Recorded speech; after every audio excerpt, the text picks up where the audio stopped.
الحمد لله رب العالمين والصلاة والسلام على أشرف الأنبياء والمرسلين وعلى آله وصحبه ومن تبعهم بإحسان إلى يوم الدين أما بعد اللهم صل على محمد وعلى آل محمد كما صليت على إبراهيم وعلى آل إبراهيم إنك حميد مجيد اللهم بارك على محمد وعلى آل محمد كما باركت على إبراهيم وعلى آل إبراهيم إنك حميد مجيد. அன்பிற்கினிய சகோதர சகோதரிகளே, தொடர்ச்சியாக நடைபெற்று வருகிற நமது வாராந்திர இஸ்லாமிய வகுப்பில் இன்றைக்கு நாம் அனைவரும் கலந்து கொள்ளக்கூடிய நல்லதொரு வாய்ப்பினை பெற்றிருக்கிறோம்.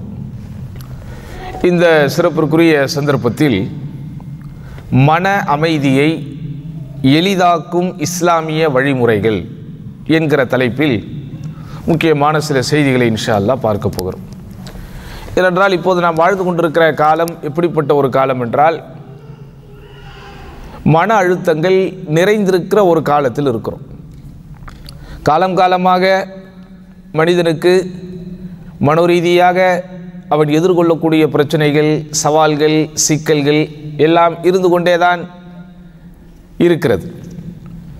ஆனாலும் இப்போது நாம் வாழ்ந்து கொண்டிருக்கிற இந்த சமீப காலம், இந்த மன அழுத்தம் என்பது ஒரு பெரிய சிக்கலாக உருவெடுத்து மிகப்பெரிய நோயாக மாறிவிட்டு, ஆண் பெண் என்கிற வித்தியாசம் இல்லாமல், பெரியவர்கள் சிறியவர்கள் என்கிற பாகுபாடு இல்லாமல், ஏழை பணக்காரர்கள் என்கிற வித்தியாசம் இல்லாமல், அங்கிங்கேனாதபடி எங்கு பார்த்தாலும் எல்லோரும் இன்றைக்கு நான் ஸ்ட்ரெஸ்ஸில் இருக்கிறேன், நான் மன அழுத்தத்தில் இருக்கிறேன் என்று சொல்வதை பார்க்கலாம்.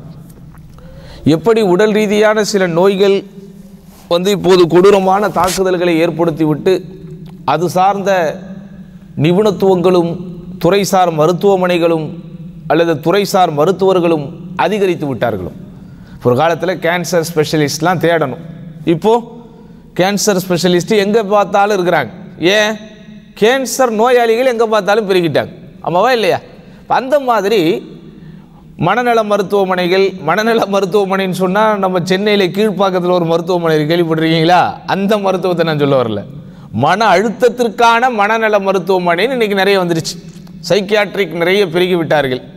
அப்படிதான் மனோதத்துவ நிபுணர்கள் இன்றைக்கு நிறைய பெருகி விட்டார்கள். மனோதத்துவ ஆலோசனை தரக்கூடியவர்கள் நிறைய பேர் வந்துட்டாங்க. ஒரு மிகப்பெரிய ஒரு மாஃபியாவாக இன்றைக்கு இந்த துறை மாறிவிட்டது. ஆமாவா இல்லையா? ஏன்னா அதுக்கு காரணம் இருக்கு. உலக அளவில் தற்கொலை செய்வதற்குண்டான காரணங்களில் முதன்மையான காரணமாக இந்த மன அழுத்தம் இருப்பதாக சொல்கிறார்கள். அதே போன்று உலக அளவில் கடுமையான முறையில் பரவி இருக்கக்கூடிய நோய்களில் வரிசையில் இதை இரண்டாவது இடத்திலே வைத்திருக்கிறார்கள். அது முதலாவது இடம் என்னன்னு சொல்ல மாட்டேன்றான். சில பேர் நீரிழிவு நோய்ங்கிறான், சில பேர் மற்ற நோய்களை சொல்லுகிறார்கள்.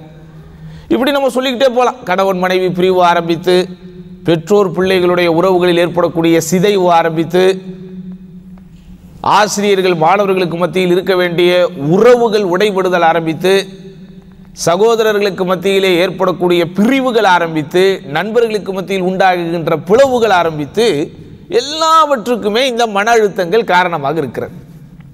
மன அழுத்தத்துக்கு காரணம் என்ன காரணமாக இருக்கு அப்படின்னா, எல்லாமே இன்னைக்கு காரணமாயிடுச்சு. இதுதான் அப்படின்ட்டு இல்லை, எல்லாமே இன்றைக்கு மன அழுத்தங்களுக்கு காரணங்களாக சொல்லப்படுகிறது.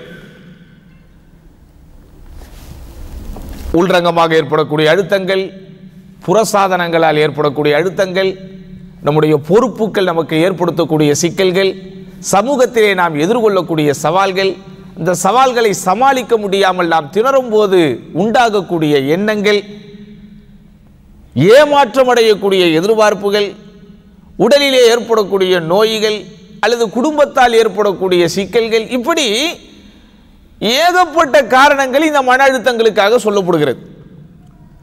இப்போ இந்த காரணங்களை எல்லாம் வைத்து பார்த்தால் யாருமே இதில் மிஞ்ச மாட்டாங்கங்கிற அளவுக்கு எல்லாருமே இன்னைக்கு என்ன ஆயிட்டாங்க, இன்னைக்கு அறிந்தோ அறியாமலோ ஒரு விதமான மனச்சிதைவில் இருக்கிறார்கள்.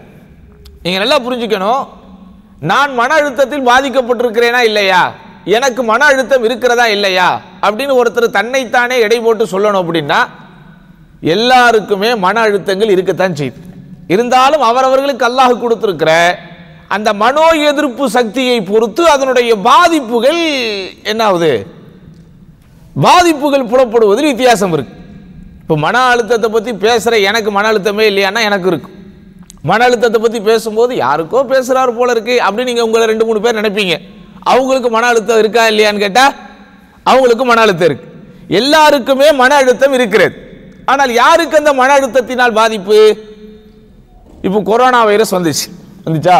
கொரோனாவால் எவ்வளோ பேர் பாதிக்கப்பட்டாங்கிற புள்ளி வரத்துக்கு நம்ம போக வேண்டாம். பாதிக்கப்படாதவர்கள் இருந்தாங்களா இல்லையா? சொல்லுங்கத்தா. இப்போ நம்மெல்லாம் கொரோனாவால் பாதிக்கப்பட்டோமா? அப்படியா? பாதிக்கப்பட்டோமா? கொரோனாவில் பாதிக்கப்பட்டு ஆஸ்பத்திரியில் அட்மிட் ஆனோமா? எல்லாம் காப்பாற்றணும் இல்லை. அப்போ நம்ம கொரோனாவால் என்ன செய்யலை, அட்மிட் ஆகிற அளவுக்கு பாதிக்கப்படலை. பட் என்ன பாதிக்கப்பட்ட, ஊரடங்கு உத்தரவு போட்டாங்க, வீட்டோட உட்கார்ந்தோம், அப்படிதானே? அந்த எல்லாத்தையும் சமாளித்தோம். 4 மணிக்கு மேலே வெளியே போகக்கூடாது, 6 மணிக்கு மேலே வெளியே போகக்கூடாது, கர்ஃப்யூ, அதெல்லாம் சமாளித்தோம், அப்படிதானே? பொருளாதார சிக்கல்கள் வந்திருக்கலாம், நம்ம அன்றாட நாம் அனுபவித்து கொண்டிருந்தக்கூடிய அந்த வசதி வாய்ப்புகளை இழந்திருக்கலாம், குறிப்பாக முடிவெட்ட முடியாமல் சில மாதங்கள் சிரமப்பட்டோம், இப்படி பல சிக்கல்கள் வந்துச்சு. ஆனால் நேரடியாக கொரோனா நோயாளிகளாக நம்ம மாறணுமா அப்படின்னு கேட்டால் அல்லாஹ் சுப்ஹானஹு வ தஆலா யாரையெல்லாம் பாதுகாத்தானோ அவங்கள என்ன செய்யல. அதுக்கு என்ன காரணம்? அல்லாஹ்வுடைய நாட்டம்னு சொல்லாதீங்க, எல்லாமே அல்லாஹ்வுடைய நாட்டம் தான். மேலோட்டமாக நாம் பார்க்கும்போது கொரோனாவினால் இவர்கள் பாதிக்கப்பட்டார்கள், இவர்கள் ஆஸ்பத்திரியிலே அனுமதிக்கப்பட்டார்கள், அட்மிட் செய்தார்கள், அவர்களுக்கு பல்வேறு விதமான பிரச்சனைகள் வந்தது, அப்படிதானே? அந்த மூச்சு திணறல் வந்தது, தொண்டை அப்படியே விக்கியதை போல் இருந்தது, யாரும் அவங்க கிட்ட போக முடியாமல் அவங்கள தனியார் ஐசோலேஷனில் வச்சிருந்தாங்கிற மாதிரி நிறைய பேர் மீண்டு வந்தாங்களே, நமக்கு தெரிந்தவர்கள் கூட பல பேர் மீண்டு வந்தாங்களே, அந்த மாதிரி நிறைய பேர் பாதிக்கப்படலை. அல்ஹம்துலில்லாஹ். ஏன் பாதிக்கப்படலை? அதுக்கு என்ன காரணம் சொல்றாங்க? அல்லாஹ்வுடைய நாட்டம் அப்படிங்கிறத நம்ம மறுக்க முடியாது, அதுதான் முதன்மையானது.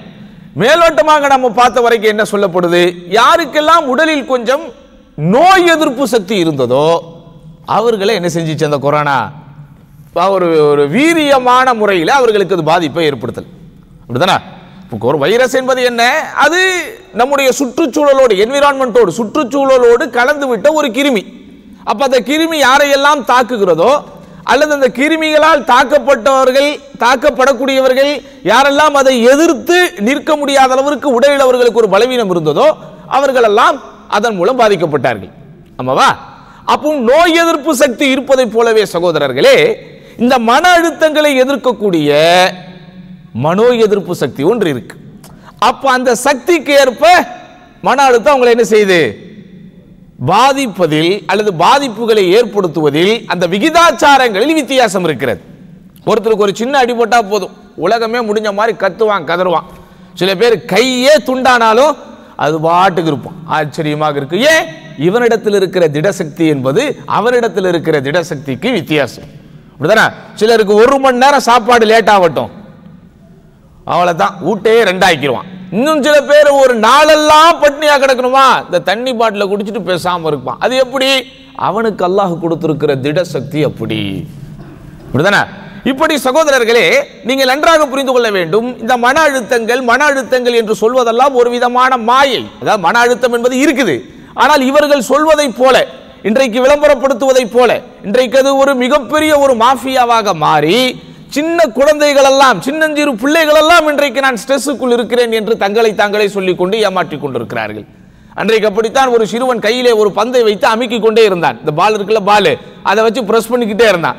ஏன்டா பிரஸ் பண்ணிக்கிட்டே இருக்கு கேட்டா, எனக்கு ஸ்ட்ரெஸ்ஸா இருக்கு, இது ஒரு ஸ்ட்ரெஸ் ரிலீவர் அப்படிங்கிறான். நான் அழுத்தத்தில் இருக்கிறேன், இது என்னை அழுத்தத்திலிருந்து வெளியே கொண்டு வரக்கூடியதற்காக நான் அப்படியே என்ன செய்யறேன், இப்படி ஸ்ட்ரெஸ் அப்படியே பிரஸ் பண்ணிக்கிட்டே இருந்தா ஸ்ட்ரெஸ் போயிடும் அப்படிங்கிறான். அப்போ சகோதரர்களை நீங்கள் நன்றாக சிந்தித்து பார்த்தால் ஏதோ ஒரு விதத்தில் இன்றைக்கு மனிதர்களுடைய சிந்தனைகள் அல்லது மனிதர்களுடைய மனங்கள் சிதைக்கப்பட்டு ஒரு விதமான அழுத்தங்களுக்குள் இருக்கிறார்கள். சரிதானா? இந்த அழுத்தங்களுக்கு நிறைய தீர்வுகள் இன்றைக்கு சொல்லப்படுகிறது. துறை சார்ந்த அந்த எக்ஸ்பர்ட்ஸ் என்று சொல்லப்படக்கூடிய வல்லுநர்கள் எல்லாம் ஏகப்பட்ட புத்தகங்களை வைத்திருக்கிறார்கள். எந்த அளவிற்கு இன்றைக்கு மனோதத்துவம் என்பதும் மன அழுத்தம் என்பதும் வீரியமிக்க ஒரு வார்த்தைகளாக மாறிவிட்டது என்றால், இதற்குண்டான டெஃபினேஷன் இருக்குல்ல, டெஃபினேஷன், வரையறைன்னு சொல்றோமே, நூற்றுக்கணக்கான வரையறைகள் எழுதப்பட்டிருக்கிறது இந்த வார்த்தைக்கு மட்டும். டிப்ரெஷன்னா என்னன்னு அதுக்காக நீங்க உடனே போய் கூகுளில் தேடிக்கிட்டு இருக்காதீங்க, டைம் வேஸ்ட் பண்ணாதீங்க. ஒரு உதாரணத்துக்கு சொல்றேன். டிப்ரெஷன் என்றால் என்ன, மன அழுத்தம் என்றால் என்னன்னு சும்மா தட்டி பாருங்களேன். சும்மா ஒரு 500 வரையறைகள் வருகிறது. அப்ப இது பொருத்தமான விளக்கம் என்னது? அதாவது அவனுடைய உள்ரங்கத்தில் இருந்தோ அல்லது வெளியில் இருந்தோ புறச்சாதனங்களின் மூலமாகவோ ஒரு அழுத்தம் அவனுக்குள் ஏற்படும் போது அந்த அழுத்தத்தை சமாளிக்க முடியவில்லை என்று அவன் கருதும் போது அவனுடைய உள்ளத்திற்குள் வரக்கூடிய ஒரு அழுத்தம் தான் என்னது? இந்த மன அழுத்தம். இந்த மன அழுத்தம்ங்கிறது என்னது? இது ஒரு தேய்மானம். தேய்மானம்னா புரியுதா? இப்போ நம்ம வண்டி யூஸ் பண்ணிக்கிட்டே இருக்கும்போது நம்ம வண்டியில் உள்ள உதிரி பாகங்கள்லாம் என்ன ஆகுது? தேய்மானம். அது பயன்படுத்த அது தேய்மானம் ஆகிட்டே இருக்கும். நம்முடைய உடல் உறுப்புகள் அப்படித்தான். ஆனால் சில உறுப்புகள் மாஷால்லா இயங்கிக் கொண்டே இருக்கும் போது அதனுடைய மீள் சக்திகளை அது பெற்றுக்கொண்டே இருப்பதனால் அது மாஷால்லா சீராக அதனுடைய நேர்கோட்டில் அது பயணித்துக் கொண்டிருக்கிறது. ஆனால் ரொம்ப நம்முடைய உடல் உறுப்புகள் உபயோகப்பட்டு அப்படியே யூஸ் பண்ணிக்கிட்டே இருக்கும்போது கடைசியில் அது என்ன ஆகும்? தேய்ந்து வளரும் பிறையை போல நமக்கு உடலிலே கொடுக்கப்பட்டிருக்கக்கூடிய எல்லா பாகங்களும் எல்லா புலன்களும் ஒரு கட்டத்தில் என்ன செஞ்சிடும்? பலவீனமாயிரும். அந்த மாதிரி இந்த மன அழுத்தம் என்பதை சரியான முறையிலே நாம் கண்டுகொண்டு அதற்குண்டான தீர்வுகளையும் அதற்குண்டான மருத்துவங்களையும் அல்லது அதை தீர்ப்பதற்குண்டான வழிமுறைகளையும் நாம் பார்க்காத போது அது நம்முடைய உடலையும் மனதையும் தேய்த்து கொண்டிருக்கிற ஒரு தேய்மானமாகவே போய்கொண்டிருக்கிறது. சரி, இப்ப இந்த ஸ்ட்ரெஸ் யாரெல்லாம் பீடிக்குது? யாருக்கு என்ன நோக்கத்துக்காக நம்ம வாழ்றோம்னு தெரியாம இருக்கிறானோ அவனை தான் என்ன செய்யுது? இந்த ஸ்ட்ரெஸ் பெரும்பாலும் பாதிக்குது. ரெண்டாவது, யாரு ரொம்ப சீக்கிரமாகவே ரியாக்ட் பண்ணிடுறானோ, ரியாக்ட் எதிர்வினை, ரியாக்ஷன் என்னது? சீக்கிரமாகவே ரியாக்ட் பண்ணிடுவானோ அவன் என்ன செய்யுது? இந்த மன அழுத்தம் பாதிப்பை ஏற்படுத்துகிறது. அடுத்து வேற யாரு?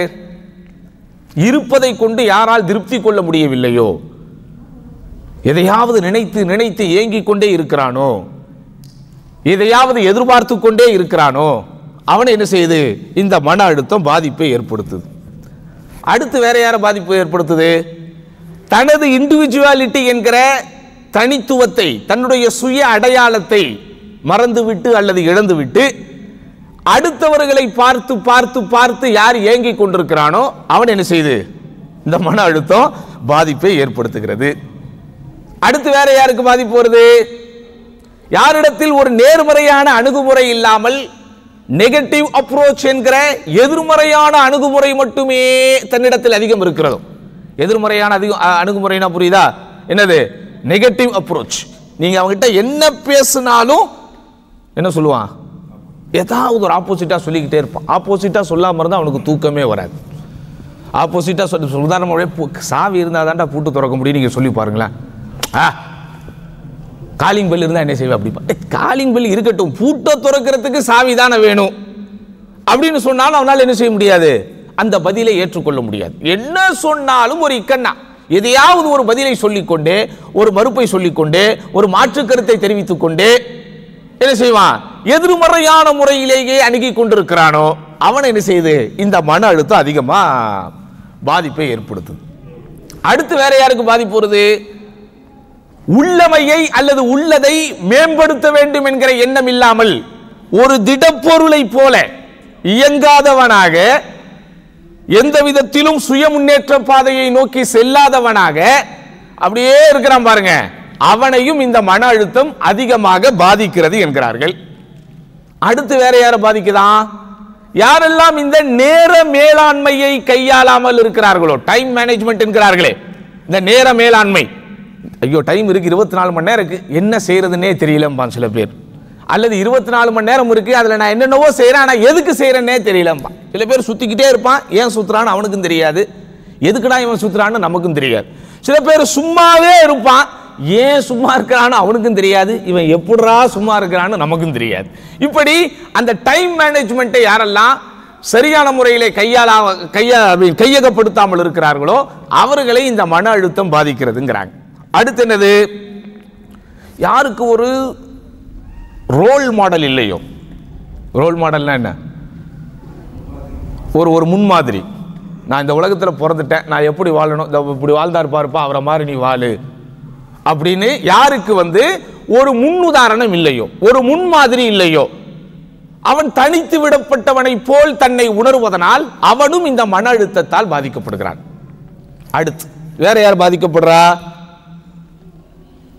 அல்லாஹ்வின் விதி, எல்லாமே அல்லாஹ்வின் நாட்டப்படி தான் நடக்கும் என்கிற அந்த விதியின் மீது நம்பிக்கை இல்லாமல் இருக்கிறார்களே, அவர்களை இந்த மன அழுத்தம் அதிகம் பாதிக்கிறது.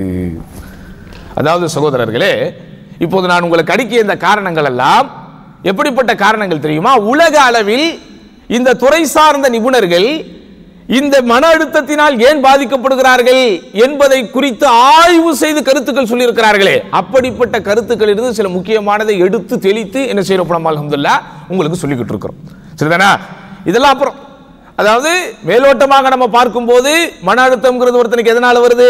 விரும்பியது நடக்காததனால், ஏங்கியது கிடைக்காததனால், எதிர்பார்த்தது முடியாததனால், அல்லது ஏதேனும் ஒரு பிரச்சனை நடந்திருக்கும், அந்த நடந்ததை நினைத்து நினைத்து வருந்துவதனால், அல்லது எதிர்காலத்தில் இப்படி நடந்து விடுமோ என்கிற ஒரு அச்சம் அவனை பலவீனப்படுத்தி கொண்டிருப்பதனால், அல்லது என்னால் இது முடியவில்லையே, என்னால் இது இயலவில்லையே, என்னால் இது முடியவில்லையே, என்னால் முயற்சி செய்ய முடியவில்லையே, எனக்கு ஒரு வழி இல்லையே, வழி தெரியவில்லையே என்று தன்னை நினைத்து புலம்பிக் கொண்டிருப்பதனால், உற்சாகமாக தன்னை தானே இயக்கி கொண்டிருக்கக்கூடிய அளவிற்கு ஒரு சூழலை அவனுக்குள் உருவாக்கி கொள்ள முடியாததனால், இப்படி பல காரணங்களால் அவன் அழுத்தப்படுகிறான் என்பது ஒருபுறம் இருந்தாலும், அந்த அழுத்தங்களுக்குண்டான பிலாசபிக்கலாக, அதாவது தத்துவார்த்த ரீதியில் காரணங்கள் சொல்லும் போது இந்த எல்லா காரணங்களும் சொல்றாங்க. ஆனா நம்முடைய ஷரியத்தை பொறுத்த வரைக்கும் சகோதரர்களே, பண அழுத்தத்தால் வேண்டுமானால் நாம் பாதிக்கப்படலாமே தவிர மன அழுத்தத்தால் பாதிக்கப்பட வேண்டிய அவசியமே இல்லாத ஒரு சமூகம் நம்ம. ஏன்? நான் உங்களுக்கு அடுக்கிய இந்த 10 காரணங்களுக்கும் இஸ்லாமிய மார்க்கம் ரொம்ப தெளிவாக தீர்வுகளை நமக்கு தந்திருக்கிறது. முதல்ல நமக்கு இலக்கு இருக்கா இல்லையா? நமக்கு அப்ஜெக்டிவ், நமக்கு ஒரு எய்ம், ஒரு இலக்கு இருக்குதா இல்லையா? ரொம்ப தெளிவா இருக்குது. எப்படி? இன்ன இலா ரப்பிக ருஜா, உனது இறைவனின் பாலே நீ மீட்கப்பட போகிறாய், உனது இறைவனின் பக்கமே நீ மீளவிருக்கிறாய். அப்ப எனது இலக்கு என்ன என்பது தெளிவு. இந்த உலகத்தில் நான் எப்படி வாழப் போகிறோனோ, என்னுடைய வாழ்க்கை எப்படி முடிய போகிறதோ அது வேறு. ஆனா இந்த உலகத்தின் வாழ்க்கை எனக்கு முடிந்து விட்ட பிறகு நிச்சயம் நான் இறைவனிடத்திலே போக போகிறேன், அதுல எந்த விதமான சந்தேகமும் இல்லை எனும் போது அல்ஹம்துலில்லாஹ் எனது வாழ்க்கை தெளிவாக்கப்பட்டிருக்கிறது, எனக்கு இலக்கு கொடுக்கப்பட்டிருக்கிறது. அப்ப இலக்கு இல்லாதவன் தான் அல்லது இலக்கு தெரியாதவன் தான் என்ன செய்வான்? தனக்குள் ஏற்பட்ட சோதனைகளை நினைத்து நினைத்து வெம்பி வெம்பி தேங்கி கொண்டிருப்பான், ஏங்கி கொண்டிருப்பான். தனக்கு ஏற்பட்டிருக்கக்கூடிய அழுத்தங்களால், அதாவது மார்க்கம் தடை செய்திருக்கக்கூடிய அடிப்படையிலே எதிர்வினையாற்றுவான். ஆனா எனக்கு இலக்கு இதுதான் என்பது தெளிவாக எழுதப்பட்டிருக்கும் போது, எனது இலக்கு இதுதான் என்று தீர்மானிக்கப்பட்டிருக்கிற போது, எனது இலக்கு இதுதான் என்பது எனக்கு சரியான முறையிலே வழிகாட்டப்பட்டிருக்கும் போது நான் எதற்கு கலங்க வேண்டும்? வமா கலக்துல் ஜின்ன வல் இன்ஸ இல்லா லியஅபுதூன், மனிதர்களையும் ஜின்களையும் நான் என்னை வணங்குவதற்காகவே என்று படைக்கவில்லை. அப்ப இந்த உலகத்திலே நாம் பிறந்திருப்பது, இந்த உலகத்திலே நாம் படைக்கப்பட்டிருப்பது படைத்த இறைவனை வணங்குவதற்காகத்தான். அப்ப வணங்கிக்கிட்டே இருக்க வேண்டியதானே? ஏன் நீங்க சம்பாதிக்க போறீங்க? ஏன் நீங்க மனைவி மக்களோட வாழ்றீங்க? ஏன் நீங்க சாப்பிடுறீங்க? நன்றாக புரிந்து கொள்ளுங்கள், இஸ்லாமிய ஷரியத்தினுடைய சன்மார்க்க வழிகாட்டுதலின்படி சம்பாதிப்பதும் சாப்பிடுவதும் மனைவி மக்களோடு வாழ்வதும் ஒரு இறை வணக்கம் தான். ஆமாவா இல்லையா? நபிகள் நாயகம் ஸல்லல்லாஹு அலைஹி வஸல்லம் பள்ளிவாசலிலே உட்கார்ந்து தஸ்பீஹ் செய்து கொண்டிருப்பது மட்டும்தான் இபாதத் என்று எங்காவது சொல்லி இருக்கிறார்களா? அது வணக்க வழிபாட்டின் அறிவிக்கப்பட்டிருக்கிற முறை சார்ந்த முறையில் முன்னணியில் இருக்கக்கூடிய தலைமைத்துவங்கள். அதிலே சில ஃபர்துகளாக இருக்கிறது, சிலது வாஜிபுகளாக இருக்கிறது, சிலது நஃபில்களாக இருக்கிறது, சிலது வலியுறுத்தப்பட்டதாக இருக்கிறது, சிலது வரவேற்கப்பட்டதாக இருக்கிறது. ஆனால் இது மாத்திரமல்ல, நபிகள் நாயகம் ஸல்லல்லாஹு அலைஹி வஸல்லம் உன் மனைவியின் வாயில் ஒரு கவலம் உணவை ஊட்டி விடுவதும் கூட உனக்கு தர்மத்திற்குரிய நன்மையை பெற்றுத் தருகிறது. அப்ப அது ஒரு இறை வணக்கம் தான். உடனே சுத்தி இருக்கிற சஹாபாக்கள், இன்றைக்கு நமக்கு சந்தேகம் வந்ததை போலவே அவர்களுக்கு வந்தது. யா ரசூலல்லாஹ், எங்களில் ஒருவர் தனது சுய இச்சையை தீர்த்துக் கொள்வதற்காக மனைவியிடத்திலே போகும்போது அது எப்படி ஆன்மீகத்திற்குரிய ஒன்றாக மாறும்? அல்லாஹ்வுடைய தூதர் ஸல்லல்லாஹு அலைஹி வஸல்லம் அதற்கு ரொம்ப அறிவார்ந்த முறையிலே, தத்துவார்த்த முறையிலே பதில் சொல்கிறார்கள். அவன் ஹராமான ஒரு வழியிலே, தடை செய்யப்பட்ட ஒரு வழியிலே தன்னுடைய இச்சையை தீர்த்துக் கொள்ள போகும்போது, அது ஹராமாகும் போது அவன் ஹலாலான வழியில் தன் இச்சைகளை தீர்த்துக் கொள்ள அவனுடைய மனைவி என்கிற வடிகாலின் மூலம் அவன் தேடும் போது அது அவனுக்கு ஹலாலாக மாறுகிறது. அப்போ ஒரு ஹராமை விட்டு விட்டு ஒரு ஹலாலை நான் செய்கிற போது அது எனக்கு அல்லாஹ்விடத்திலே நன்மையை பெற்றுத் தருவதற்குண்டான ஒரு ஆன்மீகத்தின் சமாச்சாரமாக மாறிவிடுகிறது. அப்படிதானா? அப்ப இறை வணக்கம் என்பது எனக்கு நிர்ணயிக்கப்பட்டிருக்கும் போது, இந்த உலகத்தில் நான் எதற்காக படைக்கப்பட்டிருக்கிறேன் என்பது எனக்கு தெளிவாக்கப்பட்டிருக்கும் போது, எனது வாழ்க்கைக்கு பிறகு மறுமை என்று ஒன்று இருக்கிறது, அந்த மறுமையில் சொர்க்கத்தை பெற வேண்டும், அதுதான் எனது பெரும் இலக்கு என்பது எனக்கு வழிகாட்டப்பட்டிருக்கும் போது நான் இலக்கோடு வாழுகிறேன். ஆக இலக்கோடு ஒருவன் வாழும்போது 10% மன அழுத்தம் அவனை விட்டு ஓடிவிடுகிறது. மீதி எத்தனை இருக்கு? 90%. ஏற்கனவே உங்களுக்கு சொன்ன இந்த மன அழுத்தத்தின் விரைப்புத்தன்மையும் மன அழுத்தத்தின் வீரியமும் யாரை அதிகம் பாதிக்கிறது என்றால், யாரிடத்தில் பொறுமை என்கிற குணம் இல்லையோ, நிதானம் இல்லையோ, எதையும் ஏற்றுக்கொள்ளுகிற தன்மை இல்லையோ, அவனை தான் இந்த மன அழுத்தம் பாதிக்கிறது. எல்லாருக்கும் சோதனைகள் வரும், எல்லாருக்கும் கஷ்டங்கள் வரும். ஏன்னா அல்லாஹ்வின் தூதர் ரொம்ப தெளிவா சொல்லிட்டாங்க, அல்லாஹும்ம இன்னி அஊது பிக்க மினல் ஹௌஃபி வல் ஹம்மி வல் ஹஸனி வல் அஜ்ஸி வல் கஸ்லி வல் புக்லி வல் ஜுப்னி வ தலஇ தைனி வ கலபத்திர் ரிஜால். யா அல்லாஹ், நான் உன்னை கொண்டு இந்த பின்வரக்கூடிய எல்லா விஷயங்களிலிருந்தும் பாதுகாவல் தேடுகிறேன். என்னென்ன விஷயத்திலிருந்து பாதுகாவல் தேடுகிறேன்? அச்சத்திலிருந்து பாதுகாவல் தேடுகிறேன், கவலையிலிருந்து பாதுகாவல் தேடுகிறேன், சங்கடத்திலிருந்து பாதுகாவல் தேடுகிறேன், இயலாமையிலிருந்து பாதுகாவல் தேடுகிறேன், சோம்பேறித்தனத்திலிருந்து பாதுகாவல் தேடுகிறேன், கஞ்சத்தனத்திலிருந்து பாதுகாவல் தேடுகிறேன், பிறருடைய ஆதிக்கம் என் மீது விழுவதிலிருந்து உன்னை கொண்டு பாதுகாவல் தேடுகிறேன். இதுதான மன அழுத்தத்துக்கு காரணம். ஒருத்த மன அழுத்தம் எதனாலங்க ஆகும்? நம்ம பாட்டுக்கு நம்ம வேலையை பார்த்துக்கிட்டு இருந்தால் பிரச்சனையே இல்லை. யாராவது நம்மளை வந்து புஷ் பண்ணும்போது, நம்மளை சுட்டி காட்டும் போது, நம்மளை கொஞ்சம் தட்டி கேட்கும் போது, நம்மளை கொஞ்சம் அப்படி டென்ஷன் பண்ணும்போது நமக்கு என்ன ஆகுது? என்னங்க ஆகும்? பிரச்சனையாகும். நம்ம பாட்டுக்கு நம்ம வேலையை பார்த்துக்கிட்டே இருப்போம். பக்கத்தில் உட்காந்து சீக்கிரம் சீக்கிரம் அப்படின்னும் போது நமக்கு என்ன ஆகும்? கொஞ்சம் படபடப்பு வரத்தான் செய்யும். அவன் பாட்டுக்கு விட்டுட்டு அவன் பாட்டுக்கு போவான். இப்போ வண்டி ஓட்டும் போது பக்கத்தில் உட்காந்து ரைட்டு லெஃப்ட்டு நீ ஸ்ட்ரைட்டு அப்படின்னு யாராவது நம்மளை குழப்பிக்கிட்டே இருந்தால் என்ன ஆகும்? கொஞ்சம் டென்ஷன் ஆகத்தான் செய்யும். எது வரைக்கும்னா அந்த டென்ஷன் பழகுற வரைக்கும். அவன் இல்லையா? அப்ப யோசித்து பாருங்கள் சகோதரர்களே, நபிகள் நாயகம் ஸல்லல்லாஹு அலைஹி வஸல்லம் அச்சம், கவலை, சங்கடம், இயலாமை, சோம்பேறித்தனம், கஞ்சத்தனம், பிறருடைய ஆதிக்கம் என்று எதெல்லாம் நமக்கு அழுத்தங்களை உண்டு பண்ணுமோ எல்லாவற்றிலிருந்தும் அல்லாஹ்வின் தூதரே பாதுகாவல் தேடி இருக்கிறார்கள், நம்மையும் பாதுகாவல் தேடும்படி சொல்லி இருக்கிறார்கள். அப்போ நம்முடைய மனதை அழுத்தக்கூடிய காரணங்களும் காரணிகளும் இங்கே நடைபெற்றுக் கொண்டுதான் இருக்கும். ஆனால் இங்கே விஷயம் என்னவென்றால், அது உங்களுடைய உள்ளத்தை தாக்குகிற போது எப்படி நீங்கள் ரியாக்ட் செய்கிறீர்கள், அது உங்களை எந்த அளவிற்கு பாதிப்பை ஏற்படுத்துகிறது. சில பேர் சிலரை வெறுப்பேற்ற வேண்டும் என்று எவ்வளவு பேசினாலும் சிரித்துக்கொண்டே கடந்து போவார்கள். அதுதான் அவர்கள் வாழ்க்கையிலே பெற்றிருக்கிற அனுபவம். அப்படிதானே? இந்த அனுபவம் அவனுக்கு எப்படி வந்துச்சு? இப்படி பல மால் அவன் வெறுப்பேற்றப்பட்டு பல பேரை அவன் சந்தித்து அதுக்கெல்லாம் ரியாக்ட் பண்ணி படாத பாடுபட்டு கடைசியில் ஒரு ஞானியை போல் ஒரு பக்குவத்திற்கு வருகிறான். இதுதான் உண்மை. ஆனா இஸ்லாமிய மார்க்கத்தினுடைய ஷரியத்தினுடைய சன்மார்க்கத்தினுடைய வழிகாட்டுதல்களையும் விதிமுறைகளையும் நம்ம கரெக்டா ஃபாலோ பண்ணணும், நமக்கு பிரச்சனை இல்லை. அப்போ மார்க்கம் நமக்கு போதிப்பதெல்லாம் பொறுமை. எதெல்லாம் உங்களுக்கு பொறுமையை போதிக்குது? வணக்க வழிபாடுகளை நீங்கள் கரெக்டா செய்யணும்னா உங்களுக்கு பொறுமை இருக்கணும். ஹராம்களிலிருந்து நீங்க விலகி இருக்கணும்னா அதுக்கு உங்களுக்கு பொறுமை இருக்கணும். அல்லாஹ்வுடைய விதியை ஏற்றுக்கொள்ளணும்னா அதுக்கும் பொறுமை இருக்கணும். பொறுமையை அறிஞர்கள் வகைப்படுத்தும் போது 3 விதமாக வகைப்படுத்துகிறார்கள். அஸ்ஸபுரு ஃபீ தாஅத்தில்லாஹ், அஸ்ஸபுரு அன் மஅசியத்தில்லாஹ், அஸ்ஸபுரு அலா அக்தாரில்லாஹ் என்கிறார்கள். இந்த 3 விஷயத்திலும் பேணுவதற்கு பேரு தான் பொறுமை.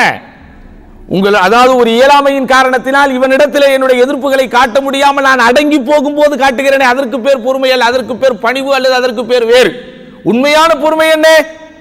அஸ்ஸபுரு அலா தாஅத்தில்லாஹ், வணக்க வழிபாட்டில் நான் காட்டக்கூடிய பொறுமை. காலையில் தூக்கம் நல்லா வரத்தான் செய்யுது. அதுவும் இப்போது அடிக்கிற இந்த குளிர் காற்றுக்கும் இதமான இந்த கிளைமேட்டிற்கும் இவ்வளவு அற்புதமாக ஆழமாக உறக்கத்தின் உச்சியில் இருக்கும்போது அவ்வளவு சுகமாக இருக்கிறது. ஆனா அந்த நேரத்தில் தூக்கமா தொழுகையா, தூக்கமா தொழுகையா அப்படின்னு உள்ளத்துக்குள்ள ஒரு பட்டிமன்றமே நடக்கும். அப்படிதானா? அப்ப அந்த இடத்துல இல்ல, எனக்கு இந்த தூக்கம் தேவையில்லை, தூக்கத்தை விட தொழுகையே மேலானது அப்படின்னு நான் என்ன செய்யறேன்? வணக்க வழிபாட்டில் போகணும்னா எனக்கு ஒரு பொறுமை இருக்கணும், அதை ஏற்றுக்கொள்ளணும். அந்த தூக்கத்தை தியாகம் செய்வதற்கு ஒரு ஒரு ஒரு ஒரு தன்மையின் இடத்துல வரணும். அதே போன்ற சப்ருன் மாசியத்தில்லாஹ், அல்லாஹ் தடை செய்திருக்கக்கூடிய ஹராம்களை விட்டு விலகுவது என்பது அவ்வளவு எளிதான காரியமா? அப்படிதானே? அல்லாஹ் தடை செய்திருக்கக்கூடிய காரியங்கள் என்றால் அது பாலியல் ரீதியான அந்த ஹராமான விஷயங்கள் மட்டுமல்ல, ஆகாத முறையில் பொருளாதாரத்தை சேர்க்கக்கூடாது. ரொம்ப இலகு. இப்போ ஒரு 5 லட்சம் 10 லட்சம் கொஞ்சம் போய் பிக்ஸட் டெபாசிட்ல போட்டுட்டோம்னா பிரச்சனை இல்லாம மாசம் மாசம் குறிப்பிட்ட ஆயிரங்கள் நமக்கு வட்டியா வந்துகிட்டு இருக்கும். ஈஸியா சம்பாதிக்கிற வழி தானே. இன்றைக்கு முஸ்லிம் அல்லாதவர்கள் தங்களுடைய பொருளாதாரத்தை பெருக்கிக் கொள்வதற்கு அவர்கள் வைத்திருக்கிற பேராபரணம், பேராயுதமே இதுதான், வட்டியை நோக்கி அவர்கள் போவதுதான். ஆனால் முஸ்லிம்கள் நம்ம இந்த உலகத்தின் பார்வையில் அது எளிமையாக சம்பாதிப்பதற்குண்டான வழிமுறையாக இருந்தாலும், இந்த உலகத்தின் பார்வையில் பொருளீட்டுவதற்கு அது மிக இலகுவான வழியாக இருந்தாலும், அது அருளீட்டுவதற்குண்டான வழி அல்ல என்பதனால் என்ன செய்யறோம், அந்த இடத்துல ஒரு பொறுமையை கடைபிடிச்சு அஸ்ஸப்ரு அன் மாசியத்தில்லா, அல்லாஹ்வுக்கு மாறு செய்யற விஷயத்தில் என்ன செய்யறோம், நம்ம பொறுமை காட்டுறோம். மூன்றாவது என்ன, அஸ்ஸப்ரு அலா அக்தாரில்லா, அல்லாஹ் உங்களுக்கு என்று எழுதி வைத்திருக்கக்கூடிய விதிகள் விஷயத்தை ஏற்றுக்கொள்வதில் உள்ள பொறுமை. அப்போ மார்க்கமே எனக்கு பொறுமை என்பதைத்தான் சன்மார்க்கத்தின் வழிகாட்டுதலாக தந்திருக்கிறது எனும் போது அடுத்த 10% என்ன ஆகுது, எனக்கு மன அழுத்தத்திலிருந்து நான் வெளியே வந்துடுறேன். மூன்றாவது காரணம் என்ன சொல்றாங்க, இருக்கிறதை கொண்டு திருப்திப்படுத்த முடியாமல் ஹவா நப்சு பிடிச்சவனா எவன்லாம் இருக்கிறானோ அவன்தான் பெரும்பாலும் இந்த மன அழுத்தத்திற்கு இரையாகி விடுகிறான். சரிதானா?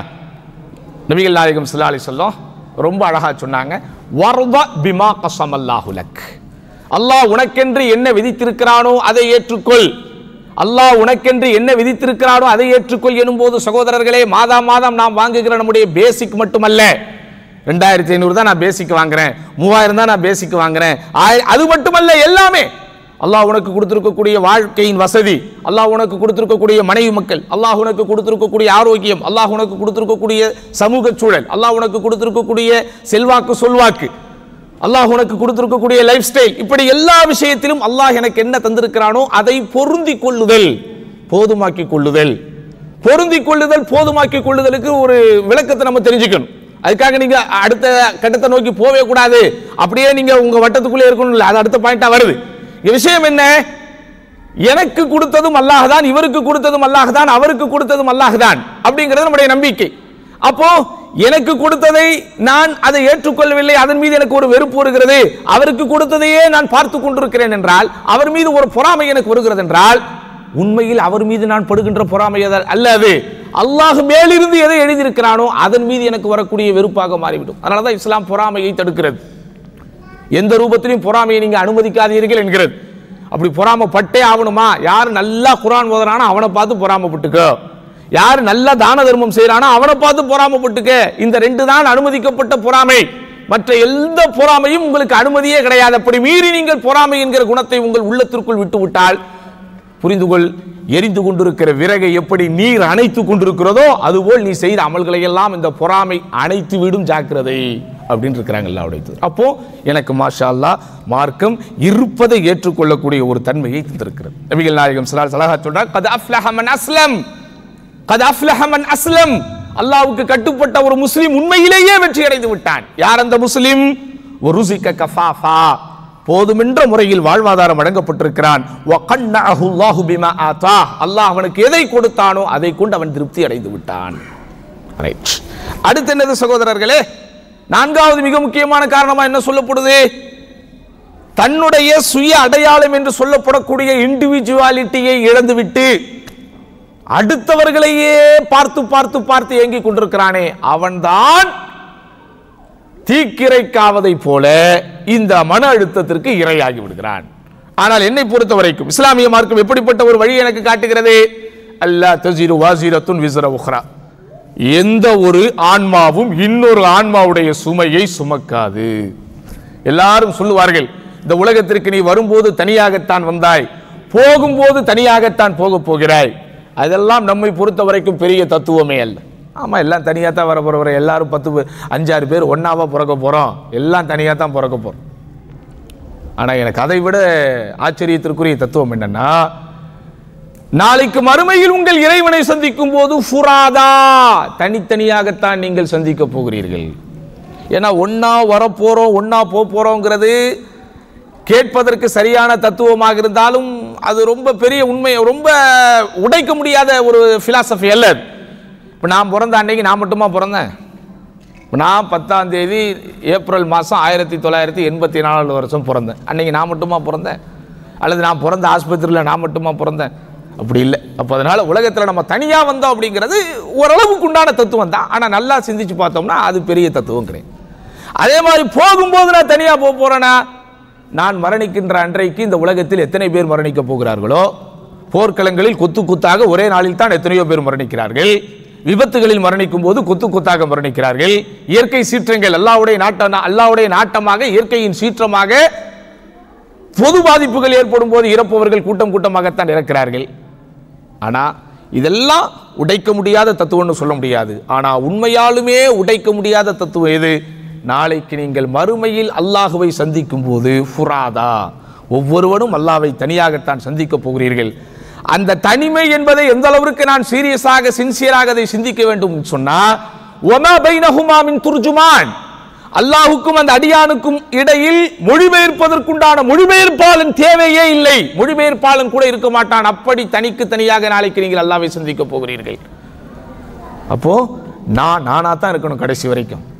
அதுக்காக என்கிட்ட சில தவறுகள் இருக்கும்போது அதை சில பேர் சுட்டி காட்டும் போது அதை ஏற்றுக்கொள்ளக்கூடாது என்றோ, அல்லது சில பேரிடத்தில் இருக்கக்கூடிய நல்ல பழக்க வழக்கங்களை நான் கற்றுக்கொள்ளக்கூடாது என்றோ, அல்லது அவர்களெல்லாம் வாழ்க்கையில் முன்னேறி இருப்பதை போல நானும் முன்னேறக்கூடாது என்றோ, அல்லது அவர்களெல்லாம் தங்களுடைய தனித்திறமைகளை வளர்த்துக் கொண்டிருக்கிறார்கள், நானும் அப்படி என் திறமைகளை வளர்த்துக் கொள்ள வேண்டும் என்றோ, அல்லது அவர்களெல்லாம் மாஷா அல்லாஹ் திட்டமிட்டு சீரான நேரான பாதையில் கோடு போட்டு ரோடு போட்டு வாழ்ந்து கொண்டிருக்கிறார்கள், நானும் அப்படி கச்சிதமான ஒரு வாழ்க்கையை வாழக்கூடாது என்றோ மார்க்கம் சொல்லவில்லை. புரியுதா உங்களுக்கு? எதெல்லாம் உனக்கு பயனளிக்குமோ எல்லாவற்றிலும் நீ ஆர்வப்படு. எவ்வளவு அழகான ஒரு மோட்டிவேஷனல். இன்னைக்கு மோட்டிவேஷனல் டாக்க தூக்கி ஓடிக்கிட்டு இருக்கான் ஒவ்வொருத்தனும். உனக்கு என்னெல்லாம் பயன் தருமோ அதிலெல்லாம் நீ ஆர்வப்படு. இதை விட உங்களுக்கு என்ன மோட்டிவேஷனல் ஸ்பீச் வேணும்? அல்லாஹ்வுடைய தூதர் சொன்னது. அப்போ அன்பார்ந்த சகோதரர்களே, என்னுடைய தனித்துவத்தை நான் இழக்காமல் நான் நாளைக்கு அல்லாஹ்வை தனியாகத்தான் சந்திக்க போகிறேன் எனும் போது இவர்களை பார்த்து ஏங்குவதனால், இவர்களை பார்த்து நான் என்னுடைய இன்பத்தை, என்னுடைய நிம்மதியை, சந்தோஷத்தை நான் இழப்பதனால் எனக்கு என்ன ஆயிரும் போது? எனக்கு அல்லாஹ் இதை கொடுக்கலையா, எனக்கு அல்லாஹ் வேற ஏதாவது கொடுத்துருப்பான் அப்படின்னு என்ன செய்யணுமோ, நமக்கும் இறைவனுக்கும் இடையே இருக்கிற உறவைத்தான் பலப்படுத்த வேண்டுமே தவிர அந்த உறவை, அந்த உணர்வை கொச்சைப்படுத்தக்கூடிய அளவிற்கு என்னுடைய சிந்தனையை, என்னுடைய பார்வையை அடுத்தவர்கள் மீது காட்டி காட்டி காட்டி இருக்கிற இன்பத்தை நான் இழந்துவிடக் கூடாது என்கிற ஒரு மார்க்கத்தை, ஒரு வழிகாட்டுதல் எனக்கு மார்க்கம் சொல்லும் போது என்னுடைய மன அழுத்தத்தின் 40% போய்விடுகிறது. அடுத்து நான் உங்களுக்கு சொன்னேன் என்னது? எதிர்மறையான அணுகுமுறை சகோதரர்களே, நெகட்டிவ் அப்ரோச். இப்படிப்பட்ட ஒரு குணம் நம்மிடத்தில் இருந்தால் நிச்சயமாக நாம் மாற்றிக்கொள்ள வேண்டும். நம்மிடத்தில் நெகட்டிவ் அப்ரோச் இருக்கிறதா இல்லையா அப்படிங்கிறத எப்படி நீங்க தெரிஞ்சுக்கணும் அப்படின்னா, உங்களிடத்தில் எவ்வளவு பேர் நெருக்கமாக ஆர்வமாக வந்து பேசுகிறார்கள், உங்களோடு ஒரு காலத்திலே பேசிக்கொண்டிருந்த நண்பர்கள் எல்லாம் இப்போது வரைக்கும் உங்களுக்கு நண்பர்களாகவே தான் இருக்கிறார்களா அப்படிங்கிறத நீங்க சிந்திச்சு பார்த்தீங்கனாலே தெரிஞ்சிடும் நான் நெகட்டிவ்ல இருக்கிறேனா பாசிட்டிவ்ல இருக்கிறேனா அப்படின்னு. ஏன்னா எல்லா மனிதனுக்கும் தன்னை பற்றிய ஒரு மதிப்பீடு இருக்கும், அசஸ்மெண்ட், எவாலுவேஷன். தன்னை பற்றி அவன் அசஸ் பண்ணும்போது நியாயமாகத்தான் அவனுக்கு தெரியும். தன்னிடத்தில் இருக்கிற துர்நாற்றம் அவனுக்கு நாற்றமாகவே தெரியாது. அடுத்தவர்களிடமிருந்து வீசக்கூடிய துர்நாற்றம் தான் இவனுக்கு அசூசியாக தெரியுமே தவிர, இவன் 2-3 தினங்கள் தொடர்ச்சியாக குளிக்காமல் இருந்தாலும் இவனுக்கு ஒன்றும் தெரிய போவாது. ஏன்? இவனுடைய உடலில் இருந்து வீசுகிற எல்லாமே இவனுக்கு பழகிவிடும். இதுதான் உண்மை, இதுதான் யதார்த்தம். அப்ப நான் நெகட்டிவ் அப்ரோச் என்னிடத்தில் இருக்கிறதா அப்படிங்கறதை நம்ம என்ன செய்யணும்? கொஞ்சம் நம்ம அதை கொஞ்சம் கவனமா நம்ம சிந்திச்சு பார்க்கணும். நம்மளை நாமே யோசிச்சு பார்க்கணும். நம்முடைய வார்த்தைகளால் எத்தனை பேரை நாம் கொடுமைப்படுத்தி கொண்டிருக்கிறோம், நம்முடைய செயல்பாடுகளால் எவ்வளவு பேரை நம்ம வந்து நோவினைப்படுத்தி கொண்டிருக்கிறோம். அல்லாஹ் நமக்கு இந்த நேர்மறையான அணுகுமுறையை அடுத்தவர்களோடு நல்ல எண்ணம் கொள்வதை ஒரு எறும்பின் மூலம் அல்லாஹ் நமக்கு சொல்லி காட்டுகிறார். குர்ஆன்ல உங்களுக்கு தெரியும், எறும்புகளின் பாஷை தெரிந்த நபி யாரு? மாஷா அல்லாஹ், எல்லாம் தெரிஞ்சு வச்சிருக்கிறோம். எறும்புகளின் பாஷை கூட சுலைமான். இந்த நபிமார்கள்ல கூட பாருங்களேன், நபிமார்கள்னாலே என்ன சொல்றாங்க நமக்கு அல்லாஹ்வுடைய தூதர்? அஷத்துன் நாசி பலா அலன் அன்பியா, இந்த மனிதர்களில் அதிகம் சோதிக்கப்படுபவர்கள் நபிமார்கள் தான், அதற்கு பிறகு நல்லோர்கள்ங்கிறாங்க. ஆனா நீங்க நபிமார்களை கம்பேர் பண்ணுங்க, சுலைமான் அலைஹிஸ்ஸலாமும் அய்யூப் அலைஹிஸ்ஸலாம் அவங்க 2 பேருடைய வாழ்க்கை தர ஒரே மாதிரியா? சுலைமான் அலைஹிஸ்ஸலாமுக்கு அல்லாஹ் கொடுத்திருந்த ஆட்சி என்ன, அதிகாரம் என்ன, செல்வம் என்ன, செல்வாக்கு என்ன, அவருக்கு அல்லாஹ் கொடுத்திருந்த ஆற்றல் என்ன, ஆளுமை என்ன, படை என்ன, பட்டாளம் என்ன, எறும்புகளின் பாஷை கூட தெரியும். அல்லன்னா இப்படி ஒவ்வொரு நபிக்கு அல்லாஹ் ஒரு சிறப்பை கொடுத்திருக்கிறார். ஆனால் அய்யூப் அலைஹிஸ்ஸலாம் தன்னை பற்றி சொல்லும்போது அன்னி மஸ்ஸனியதுர் வ அன்த அர்ஹமுர் ராஹிமீன், யா அல்லாஹ் இதோ என்னை தீங்கு தீண்டி விட்டது, நீ இரக்கம் காட்டுபவர்களுக்கெல்லாம் வேறான இரக்கம் காட்டுவோம் என்று காலம் முழுவதும் கஷ்டத்தை அனுபவித்த ஒரு நபி அய்யூப் அலைஹிஸ்ஸலாத்து வஸ்ஸலாம். யாக்கூப் அலைஹிஸ்ஸலாம் விருப்பமான மகனை, ஆண் வாரிசை யூசுப் அலைஹிஸ்ஸலாத்தை எந்த பருவத்தில் தூக்கி கொஞ்சி மகனை அன்போடு வைத்திருப்ப, இத்தனைக்கு அவருக்கு பிறந்த அந்த 11 பிள்ளைகளும் ஒரு மாதிரியான கன்னிங், அதாவது ஒரு என்ன சொல்றது, அதாவது சதி செய்யக்கூடிய ஒரு சரியான குணநலன் கொண்ட பிள்ளைகள் அல்ல. 11 வாரிசுகளுக்கு பிறகுதான் 12வது வாரிசு ஒரு ஒழுக்கமான நல்ல குணமுள்ள ஒரு நபி அல்லாஹ் அவருக்கு கொடுத்தான். ஆனா அந்த குழந்தையை அவர் சீராட்டி பாராட்டி அன்பு காட்டி பாசம் காட்டி வளர்க்க முடியாத அளவிற்கு சொந்த பிள்ளைகளே சதி செய்து அவரை பிரித்து காலம் முழுவதும் இந்த யூசுஃபின் நினைப்பு என்னை வாட்டுகிறதே வதைக்கிறதே என்று கஷ்டத்திலேயே தான் அவருடைய பெரும்பான்மையான காலங்கள் கிடைத்தது. மூசா நபி ஆளுமை மிக்க இறை தூதர் தான், உலுல் அஸ்ம் எப்படி நெஞ்சுறுதி மிக்க இறை தூதர்கள் ஒருவர் என்று அல்லாஹ்வாலே பாராட்டப்பட்டவர் தான். ஆனால் அவருடைய வாழ்க்கையின் பெரும்பகுதி ஓடிக்கொண்டே இருந்தார்.